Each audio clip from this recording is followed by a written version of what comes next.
Hi, guys. Welcome to episode number 80 of the For Animals, For Earth show. Today, we are talking about the Fair and Fowl Ranking Report that is put out by Open Wing Alliance and the Humane League. I'm joined by Brooke Fane. She's an attorney as well as the Global Corporate Campaigns Coordinator for the Humane League. If you're not familiar with the Humane League, they are a group that focuses specifically on helping animals who are raised for food. They have a three-prong approach to doing that. The first is influencing policy in large companies. The second is influencing legislation and demanding lawmakers to make changes to protect these animals. And the third is to empower individuals and consumers like us to take action and help.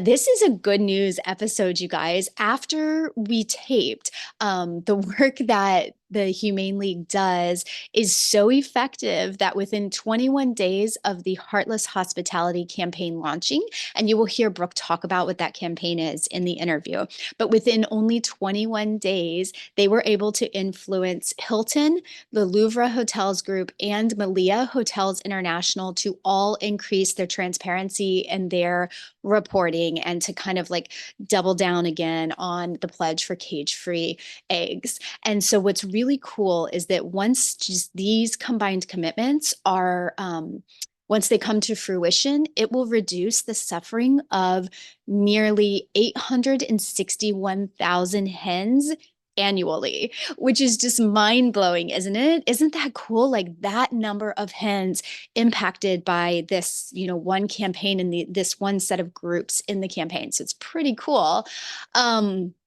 Another really great piece of information that came out since the interview, the USDA released like their newest percentages and studies. And as of February, the percentage of cage-free egg-laying hens in the United States has risen to, I'm going to pause for a second to let you just guess at what this percentage might be. 40.2%. 40.2% of the hens in the US at this point are cage free, which is just amazing. And that's coming from collective efforts of the Humane League and their partner organizations, and then the consumers that they are able to kind of build through their grassroots efforts to make these changes. I mean, it's really remarkable. Like these are statistics and changes that truly come from individual people coming together and just pushing until good changes are made. So really exciting news. There will be a link to the Fair and Foul Ranking Report that Brooke talks about in today's call, as well as links to other reports and other kind of information around this topic, all in the show notes. Those are available at foranimalsforearth.com/show/80. And at the very end of the episode, Brooke is a very active vegan in her community, and she shares a recipe with us for chicken Riggies, which is like a really fun comfort food recipe, all vegan, that she shares. So stay tuned for that at the end. I think that's it. Let's dive in.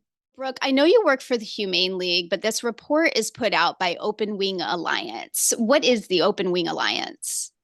Yeah, that's a great question that a lot of people have actually. So the Open Wing Alliance is a global coalition of animal protection organizations who are unified in the pursuit to end the abuse of chickens all around the world. The Open Wing Alliance was actually founded by the Humane League in 2016. And since then, it's just grown and grown and grown into this global force.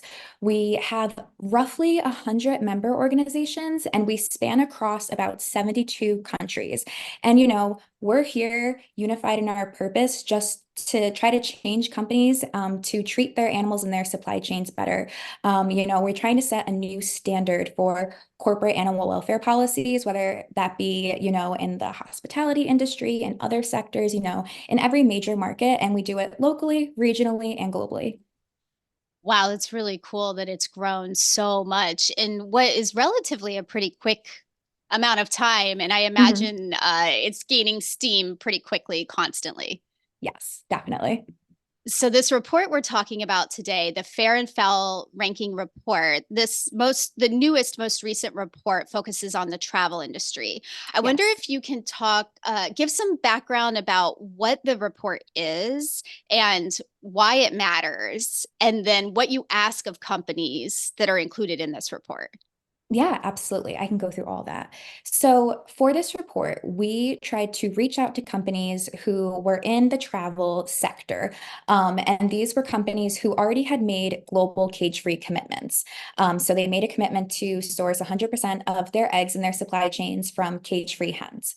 So, we would reach out to these companies, and the companies who either followed through on their commitment or at least provided us with updates or data or numbers or something, we kind of ranked them in a really positive light with our early bird rating. We're trying to show them in a positive light. We're showing that they're doing good things, they're moving the needle. And then on the other side, if companies either couldn't provide us with anything, whether it be numbers or even just a simple update, or if companies completely ignored our outreach efforts, we ranked them on the report in a less favorable light. They received a negative rating of a bad egg ranking. And so this matters, this report and this work matters for so many reasons. Over 4 billion hens worldwide live their lives in tiny, tiny, tiny cramped cages. They're so small that each chicken herself, each laying hen, she has about the sheet of a standard sheet of paper, the size of a standard sheet of paper. That's all she has to move in, and really she can't move. That's tiny. If you can't think of a standard sheet of paper, think of a typical iPad. That's the only amount of space that each hen has. So they can't spread their wings, they can't fully stretch their necks, and they can't engage in any of their natural behaviors. So hens naturally want to perch at night. They can't do that. Hens naturally want to forage during the day. They can't do that. And so accountability work is especially important because it's one thing to make the commitment and it's another to follow through, and empty cages simply don't get hens, or empty promises, I'm sorry. Empty Mm. promises simply don't get cages or hens out of cages. Yes. Um, and then so, as what's great right now is like the public is becoming more and more aware of the atrocities that happen in factory farms. And, for a lot of people out there, their values align with what we're trying to do. Most people don't want the hens that they're getting their eggs from caged. So, with consumer pressure and consumer demand, we've actually secured over 2,500 global cage-free commitments. And so, yeah, if you're a hospitality group and you are refusing to report your progress or to, even go out and get that data, you're running the risk of falling behind your competitors, because consumers are going to look at this and say, I'd rather spend my money where they treat animals better. And even something like an investor in your business might be turned off by this because it does not align with their personal values. Hmm. That makes a lot of sense.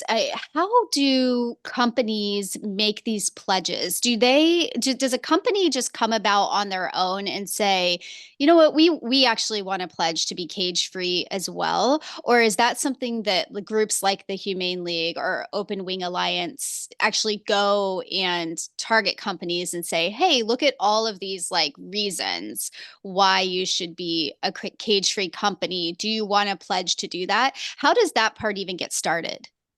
Both, kind of. Okay. There have been campaigns against certain very large companies who hadn't made commitments yet, to try to get commitments for them to go cage free or to commit to going cage free. But other groups, other businesses have cage free has been a bit more prominent in the recent years, and it's been more talked about. So some companies out there have made their pledges like on their own. And this is more so us following up with them because the pledges likely gave them, great publicity because they're doing great things for animals. So we're just knocking at their door being like, hi, remember Yeah, us? right, right. Yeah. Which is really great because yeah, it's I think potentially good and bad intention, right? It's very easy to come out, not very easy, but it's easier to come out and say, all right, we're pledging to be cage free and to have full intention to do that. And Mhm. then maybe not so easy to actually do it. So I think that's Exactly. like you have to like keep following up, and that's the Yeah, accountability part of it. absolutely. And When it comes to following up too, when we follow up, we try to provide resources for these companies. We understand that this might not, animal welfare might not be their area of expertise. Mhm. So we try to provide them with resources, on different countries and where you can get suppliers that do cage-free eggs and things like that. We're trying to help. Mhm. That makes And what's sense. Yeah, go ahead. Oh, Yeah. I was going to say, what's super interesting about this whole cage-free movement is, it's not just us and not just people who, are big animal lovers, big animal activists who are, all about cage-free. It's actually numerous countries have banned the practice of having hens in cages. A few that come to mind off the top of my head are Austria and Switzerland. I know there's other bans that are supposed to be taking place in the next few years. And for us, we're in the States. 11 states have actually banned the use of battery cages. So not only is the movement getting a lot of movement under us and under animal activists, but just globally, it's becoming the norm. It's so cool to see. And I could see how like that pressure kind of starts to even build. It's like if everybody's doing it, we Yep. probably should do it too, Yes. right? It's Absolutely. And we have framed, campaigns like that. There's been stragglers who, everyone else in their industry has made a commitment. Why can't you do it? We know you can do it, uh-huh. essentially. Yeah. One thing that is cool about it is that some companies have proven you can do it because they've already Mhm. gotten there. And I know we're going to Yes. talk about that in a minute. But before we dive into that, how do you get the information about how they're performing towards their pledge? Typically, we get that information from representatives from the companies themselves. A lot of times, sometimes they won't answer our outreach, but other times, they're proud of their work and they should be. If they're making progress, they should be. So they'll gladly take meetings with our corporate relations team and they will update us either privately. Sometimes they do just they publish their progress publicly on their website without talking to us. But yeah, it can come from both. That's pretty cool, I guess. Yeah, I didn't really think about the fact that they would even just be communicating to the public freely because as long as they're working on it, they want to be sharing all of that. And I'm sure they're putting a lot of energy and resources towards making those changes. So probably Yeah. everybody's on board, like, hey, let's make this better. Mhm. That makes sense. So there are some companies that have proven that this is possible. And I thought a cool way that we could go through the report is Mhm. by talking about what each of the different rankings are, like taking them one by one, and then Mhm. mentioning a brand or two, whatever that's in that ranking and Mhm. why they got that ranking. Yeah, That makes absolutely. sense. Okay, Mhm. cool. Okay, cool. So let's start like the top ranking, right? Is that the Yep. commitment is fulfilled and they've gotten Yep. 100% of the way there. What would that Yes. mean? And what's an example of someone who's done that? Yeah, so our favorite one, commitment fulfilled, obviously. That just means that they have completely switched all of their supply chains to only source eggs from supply chains that have 100% cage-free. So none of the eggs that they are sourcing in any of their brands, sub-brands, anything like that are coming from caged hens. JetBlue and Motel One are two big travel companies that have fulfilled their commitment and are using 100% cage-free eggs. That's super cool. It's Yeah. super cool. Um, how does a company know that they're 100% cage free? Is there some type of reporting that's done within like the laying hen industry that shows that, or are there certifications of certain farms? Do you know how they know if it's 100% cage free? So I'm not exactly sure on the details of that. So I can't speak too much to it. That's not my area of expertise. But I do know just from, sometimes sitting in on meetings and things like that, that they can collect data from all their individual hotels. And individual hotels keep data on where their supply chains are and things like that. So there is data to be collected. I'm just not exactly sure how it goes. And, it's probably different for every single company too. I can definitely look into that more and get back to you on that. Okay, cool. Yeah, we could add it to the show notes if you end up finding more. Yeah, it's an interesting thing because I didn't really think about it, but yeah, something like a Motel One, for instance, they're all over the place, right? Right. And I, Yeah. I don't know if they're privately owned, but at least they're run by different people. So Mhm. your eggs would be coming from different parts of the Right. country. And yeah, it's super, super interesting, super Yeah. complex. It can Gosh. be complex. Yeah. Mhm. Right.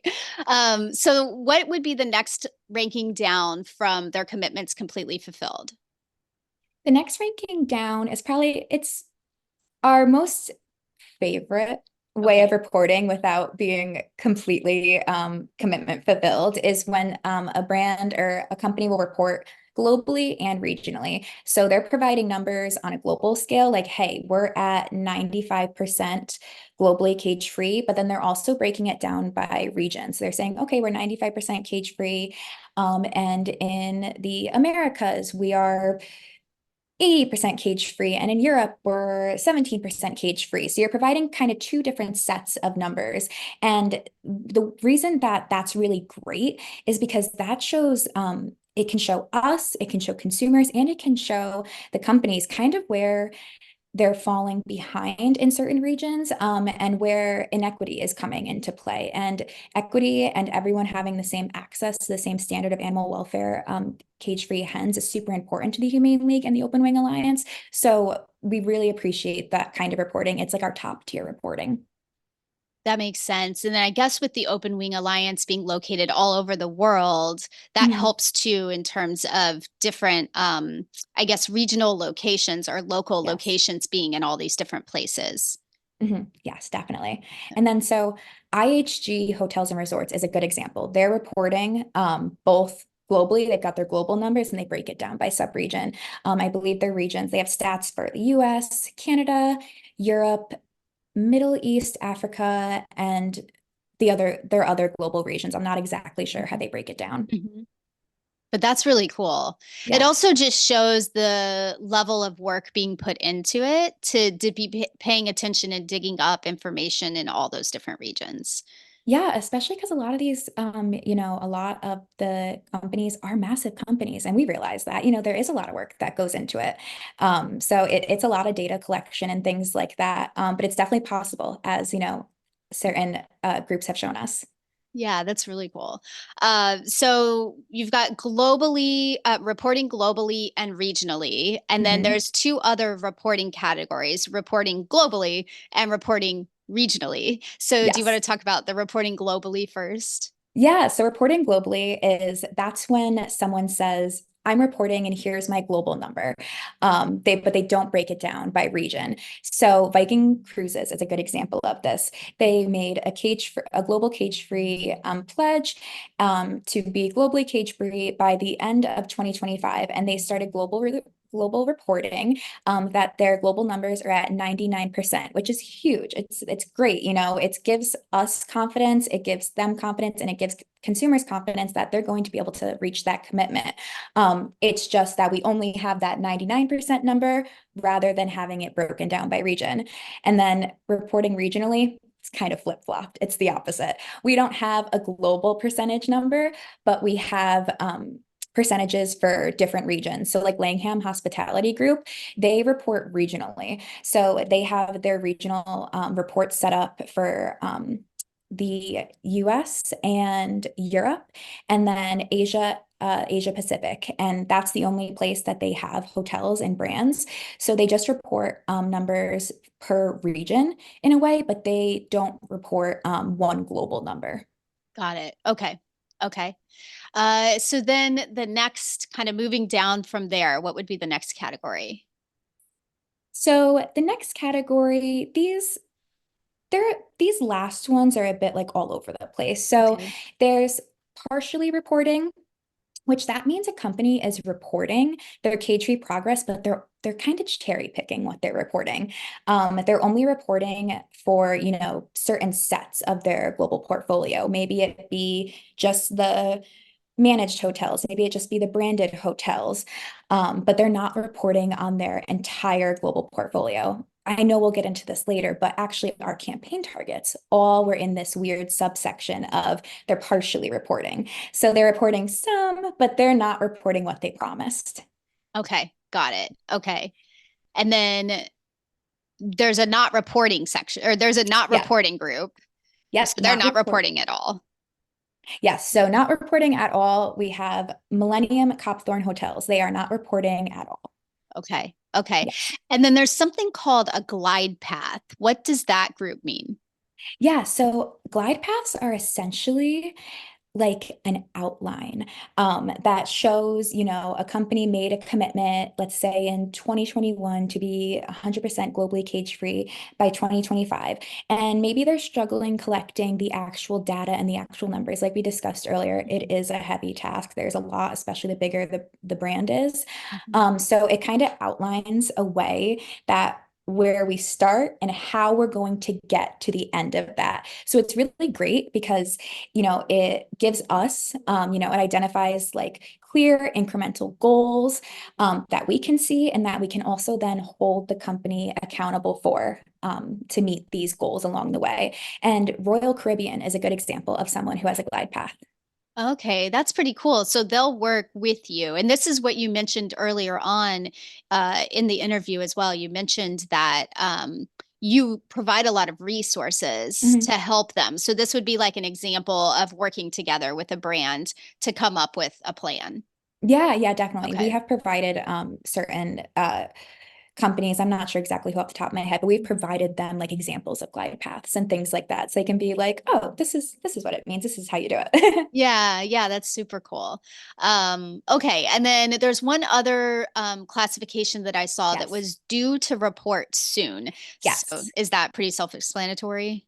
Essentially, so due to report soon means that they have privately reported their progress and they've likely relayed that progress to us, but they haven't posted anything publicly on like their website or, like an ESG report or something like that. So Banyan Tree Group is one of those kind of groups. They are privately reporting their progress and but they have not technically made that next step to publish it on their website or something else, but they are due to do that soon. Okay, got it. All right, cool. So before we leave the report, you mentioned this earlier with kind of like the global, when we were talking about the fact that Open Wing Alliance is everywhere, and Yes. not all countries are going to have the same resources that, say, Right. the US would have to try to Mhm. address this type of situation. Does the report take any of that into account? Kind of, yeah. So the thing is with the report is we're looking at most of these companies that we're looking at are massive companies. And these massive companies have massive power to influence supply chains and markets all over the world, just by specifying that they will only be sourcing from supply chains that carry cage-free eggs. So we understand that it's different everywhere, but like I said before, the Humane League, the Open Wing Alliance is super focused on equity. We have member organizations all over the world, and we believe that a consumer should be comfortable staying in a hotel in one part of the world, and then 6 months later, staying in a hotel and all the way across the world, and the eggs are going to come from the same type of supply chain and they'll be held to the same standard. We don't think that just because someone lives or vacations or stays in hotels in one part of the world, they should be subject to, a lesser standard of eggs. Hmm. Okay, that makes sense. Um, so I know like one kind of outcome or next step to the report is as consumers, we can see these brands and we can decide, hey, who do we want to support and who do we not want Mhm. to support based on where they're falling within the rankings. And then there's also campaign work that comes Yes. off on your side. And I Yes. know you have a big campaign going on right now called the Heartless Hospitality Campaign. So, can you talk about what that is? Yeah, absolutely. I am working on that right now. So that's been like my little baby. Oh, cool. Okay. So we launched the Heartless Hospitality campaign just last Tuesday. So Tuesday, March 5th, I believe. Yes. And so it's a campaign that highlights the glaring disparity between these corporate pledges and then actual progress, and highlights like the lack of transparency. As I said earlier, it's one thing to make the commitment, it's another thing to follow through. And so we target these top hospitality brands that are falling behind on their global cage-free commitments. So when we're launching a campaign, it can look like, a lot of different things, but what essentially happens every campaign at least is, so the 100, roughly 100 OWA member organizations will launch petitions, hold on-the-ground actions like protests, distribute press releases, they'll distribute digital actions to their volunteers, and so much more. The targets that we have for the Heartless Hospitality campaign going on right now are Louvre Hotels Group and Melia Hotels International. Do you know within either of those, like what is that what the brand is if you were to stay in that hotel, or are there other brands that you would find that name when you're Yeah, like so booking a hotel? it's a little different for each. So Louvre Hotels Group, I don't believe that they have a hotel that's called Louvre's Hotel. Okay. Okay. They have sub-brands that are like Golden Tulip, Hotels and Preferences, things like that. Okay. Typically these hotels, I mean, it does vary, but typically, these websites for like Hotels and Preferences is associated with Louvre's website. So it is, an average consumer could be able to kind of put the pieces together typically. And then for Melia Hotels International, they have one sub-brand that is just Melia Hotels and Resorts. So that's very easily identifiable. And the rest of their sub-brands, they have about a dozen sub-brands. Okay. Most of them have Melia somewhere in their name, like there's one of their sub-brands is Soul by Melia, Okay. Paradisus by Melia. So that has a bit more brand recognition. Got it. Okay. Okay. And Yeah. so that's pretty cool. You said 100. So the Open Wing Alliance, everybody Yes. basically is. So like you said, you were working on it, it's kind of your baby. So you'll kind of coordinate and say like, okay, guys, here we go. And then Yes. everybody launches. Yep. It's so cool. So it's all over the place. And Yep. then as a consumer, we would see it come to us as what, and what could we do? What can listeners do to help and jump in? Yeah, so an average consumer might see this campaign pop up either online if you follow, if you stay at, Melia Hotels a lot and you happen to follow them on Facebook, you might see some of our action takers taking action by commenting on their Facebook post. You might see our petition online. There's a lot of there's a lot of ways that listeners can help. So we're asking these brands to publicly report comprehensive and global progress on all of their global portfolio. So by doing that, you can go to ncages.com. That'll take you to just a quick little form. You fill it out, and when you're done filling it out, a letter automatically gets sent to decision makers at these target companies, just saying like, hey, my name is X, Y, and Z, and I want you to follow through on your cage-free commitment. We also have the Fast Action Network, which is a platform in which we provide action takers with a multitude of digital actions that they can take to help us along in this campaign. I think it's a pretty big misconception that people think that you need to go protest in the street and, spend hours and hours and hours to be involved in, making things happen. And that's not true. I mean, we do hold protests, and anyone who wants to come protest in the street with us is totally welcome, but you don't have to do something that public facing or something that time consuming. Our actions on there can be something as quick and easy as commenting on a LinkedIn post, liking something on Threads, sending a quick email. We often will give, and we set it up so you can just take a few clicks and it's not a big part of your day. You don't have to put a lot of work into it, a lot of thought into it. We know that a lot of people are looking at this, like after their work days ended or something like that. So yeah, we make it so like you can take a few clicks and it'll take you where you need to go. We provide some sample comments if you ever need some inspiration. And to sign up for the Fast Action Network, you would just go to thehumaneleague.org and you'll click Take Action. And that's where you like sign yourself up and you create a little account. And then you get an email daily just saying, you have actions in your queue that are waiting if you want to help hens. And honestly, 5 minutes a day, 15 minutes a week does so much. You wouldn't think it does, but it really impacts the hens around the world. And then, Go oh, ahead. no, you can go. No, I was just going to say it makes sense if you put yourself in the other seat of being the person working in that corporation, getting all the emails, Oh right? yeah, You're like, that okay. that bothers them.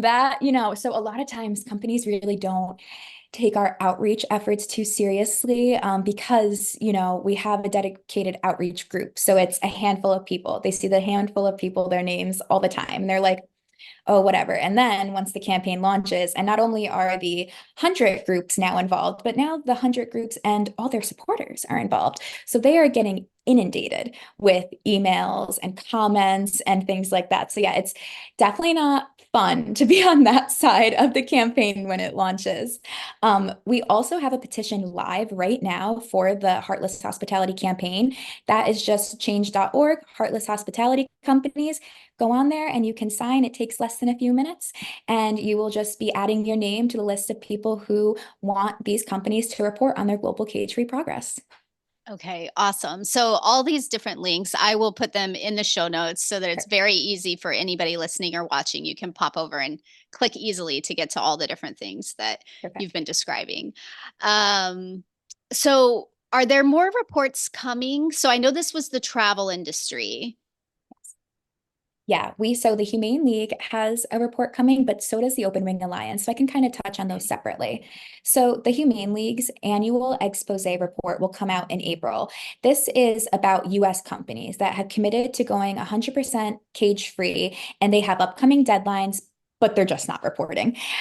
We know from past experience that if they're not reporting, it's Yeah. getting close to their deadline. We don't think they're going to make their deadline unless we're really pushing them. So that's why that report comes out every year. And then for the Open Wing Alliance, in the summer, so summer 2024, we will be publishing a global cage-free progress report.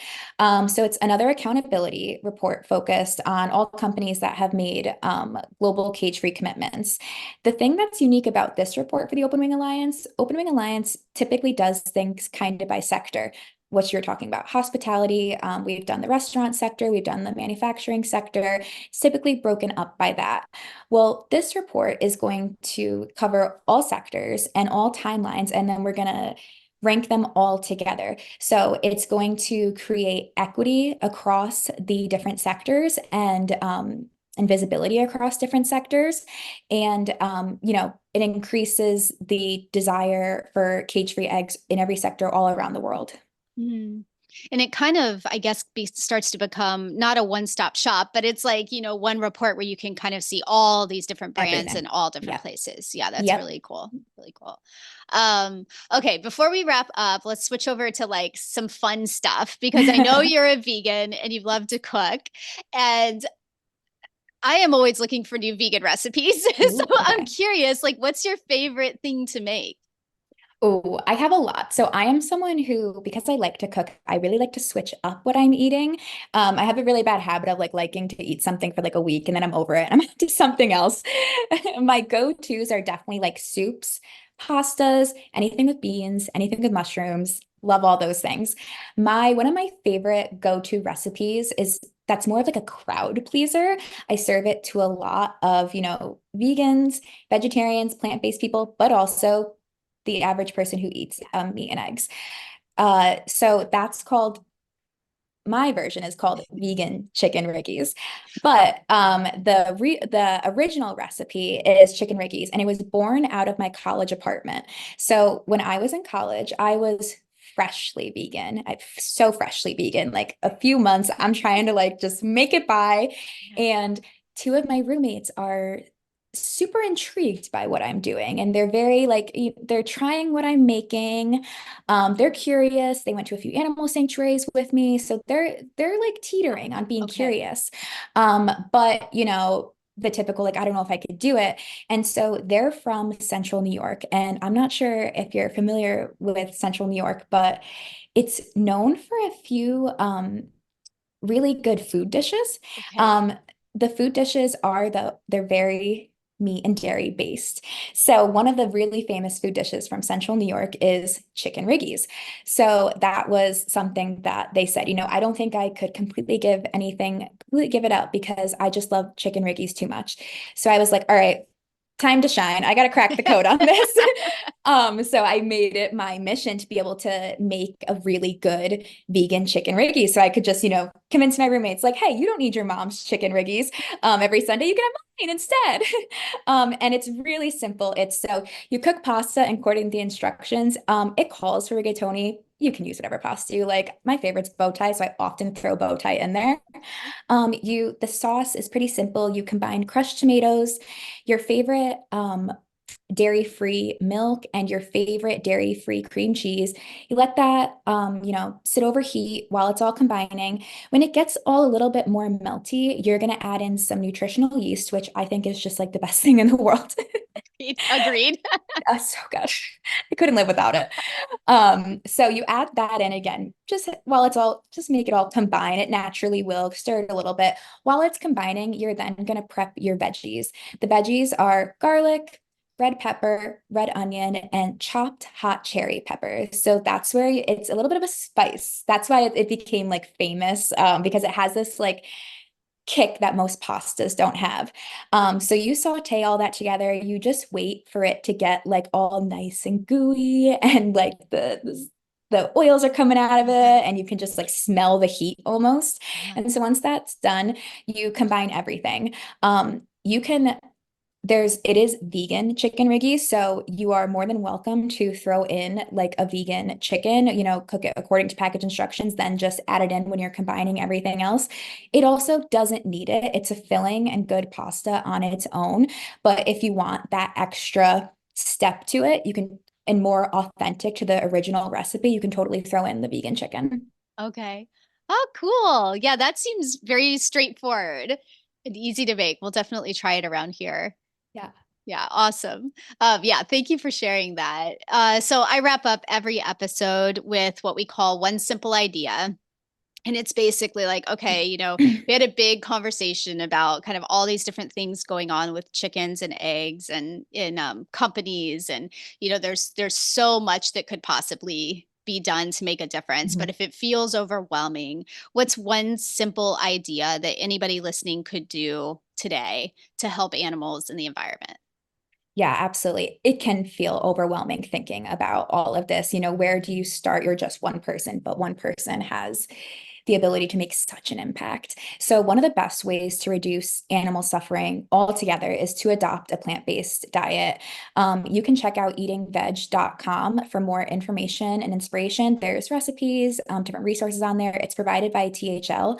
If you're looking for other stuff too, the Humane League's website is thehumaneleague.org and openwingalliance.org. Those are two separate websites. Again, they can provide you some context around our campaigns if you're looking to read into those, but just going plant-based or trying to go plant-based. I know some people don't think that they can do things overnight. That's okay. Why don't you try every Wednesday you eat fully vegan, eat fully plant-based. That's one way you can help and it's not so overwhelming. Yeah, no, that's awesome. And everybody can try the recipe you just shared. So Yeah, I hope so. I hope that everyone learns of the Central New York vegan chicken riggies. all right, guys, thanks so much for tuning in and listening to this episode. If this is a topic that really interests you, I have some other interviews with other Humane League members that I think you would really enjoy. Episode number 73, The Truth About Eggs with Dr. Vicky Bond, gets into really understanding what's going on in the industry and why things need to change and why we need to go cage free, but then also beyond cage free, what is better. That whole episode changed it. That's the episode that actually pushed me into being fully vegan. And I've heard that from some other people too. So if that's interesting to you and you want to learn more about eggs and hens, go to episode 73. Episode 75 was about the EATS Act and animal welfare law with Gabriel Wilgen. That episode teaches us a lot about how the Humane League is actually working through the lawmakers to make changes for animals, and also about an extremely important piece of legislation that was trying to be pushed at that time, and honestly is like constantly trying to be pushed in different forms that could really harm farm animals. It's called the Eats Act. And since then, there's different derivatives. So if you want to learn more about that, that's episode 75. And in episode 40, if you're interested in hearing about this type of work in Japan or overseas in Asia, my friend Maho Uehara Cavalier, she came on the show in episode number 40, and she talked about how they help protect farm animals in Japan. So that would be a great one as well. That's episode 40. Please go and follow the Humane League. They are on pretty much all different social media channels. They're also on YouTube if you want to follow there.